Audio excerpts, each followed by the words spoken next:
A History of Technology by Beverly Campbell. In Robert A. Reiser's article, A History of Instructional Design and Technology, Part 1, A History of Instructional Media, the term instructional media is the physical means in which instruction is presented to learners. Under this definition, every physical means of instructional delivery, from the live instructor to the textbook, to the computer, and so on, would be classified as an instructional medium. Instructional mediums have come a long way since children started school with slates and chalk in one-room schools. Reiser quoted Suhler in his article about the purpose of these museums. These museums served as the central administrative unit for visual instruction by their distribution of portable museum exhibits, stereographs, which are three-dimensional pictures, slides, films, study prints, charts, and other instructional materials. The material housed in these museums are viewed as supplementary curriculum materials. The motion picture projector was one of the first media devices used in schools, and stereopticons, or stereograph viewers, which were used in some schools during the second half of the 19th century. In the United States, the use of media for instructional purposes has been traced back to at least as early as the first decade of the 20th century. It was at that time that school museums came into existence. The first school museum was opened in St. Louis in 1905. According to Reiser, and shortly thereafter, school museums are opened in Reading, Pennsylvania, and Cleveland, Ohio. In the United States, the first catalog of instructional films was published in 1910. Later that year, the public school system of Rochester, New York became the first to adopt films for regular instructional use. During the remainder of the 1920s and through much of the 1930s, technological advances in such areas as radio broadcasting, sound recordings, and sound motion pictures led to increased interest in instructional media. Overhead projectors were introduced during World War II, which were used for training soldiers. It took the place of the magic lanterns or slide projectors. By the 1950s, there was an increased interest in television as a medium for delivering instruction.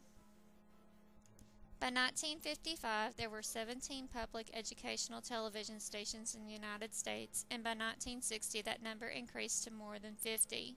One of the primary missions of these stations was the presentation of instructional programs, according to Reiser's article. The next technological innovation to catch the attention of a large number of educators was the computer. By January 1983, computers were being used for instructional purposes in more than 40% of all elementary schools and more than 75% of all secondary schools in the United States.